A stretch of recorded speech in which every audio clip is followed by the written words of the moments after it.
The 703 in-slab PEX protector from HoldRite will save your PEX installs from damage in the fast-paced and rough conditions of commercial job sites. The 703 comes in 4 variations. The 703 SC and DC for single or double pipe runs. In-slabs from 7.5 to 8 inches thick. The 703 SEC and DEC accommodate slabs from 7.5 to 10 inches thick, and extensions are available for even thicker slabs. To install, begin by adjusting the 703 cap or extension to the planned slab height, and then attach to the form decking with 4 nails or screws.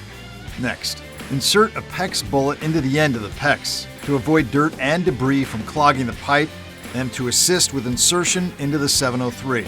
Slide the PEX into the lower body of the 703 and push it until it hits the underside of the cap. Next, install the plastic corrugated tubing over the PEX and push it until it locks into the base of the 703. Remove the cap with a HydroFlame safety cap tool or by hand, and install the retainer ring over the tubing to ensure the PEX does not slip prior to the slab pour. Then reattach the cap, assuring it remains at the desired slab height. Prior to pouring concrete, remove the locator whisker from the 703's base. Push the whisker onto the top of the cap. This allows for easy location after the slab is poured.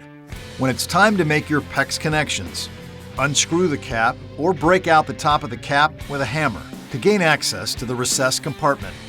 After ensuring the compartment is free of debris, remove the PEX bullet and attach your desired PEX coupling. The 703 in-slab PEX protector from HoldRite ensures you only have to run your PEX once, because it's protected from other contractors, forklifts, pallet jacks, and other damaging debris.